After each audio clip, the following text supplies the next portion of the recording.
In our walk with God, we don't want to be stagnant. We don't want to stay the same. Came from nothing.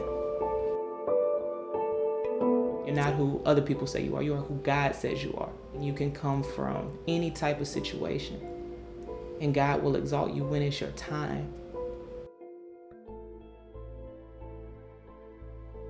John chapter 7. Start at verse 25. Is Jesus the Messiah? Some of the people who lived in Jerusalem started to ask each other, isn't this the man they're trying to kill? But here he is speaking in public and they say nothing to him. Could our leaders possibly believe that he is the Messiah? But how could he be? For we know where this man comes from. When the Messiah comes, he will simply appear. No one will know where he comes from. They're only looking at things on the surface. The people knew Jesus for how they knew him, because it wasn't until he was 30 where he just said, hey, I'm God, y'all. And he just started walking the earth, doing miracles, doing his ministry.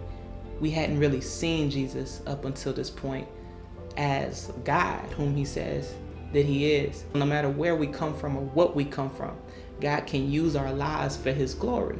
It's never too late for you, because they were reading the Old Testament while the New Testament was being lived out.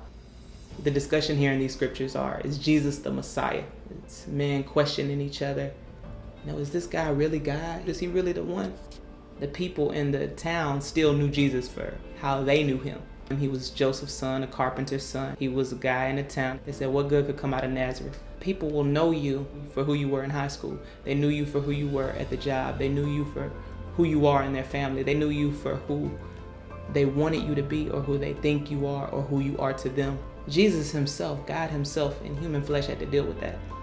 Had to deal with people deciding that he was not who he says he is because of who he was to them.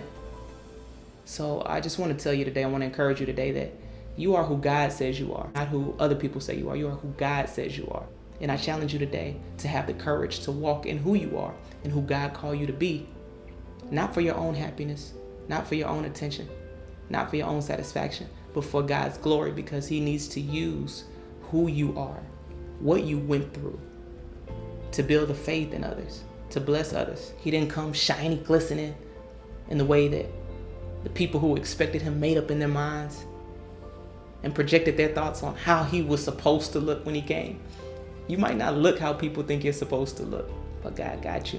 You could come from nothing. God will still use you for his glory.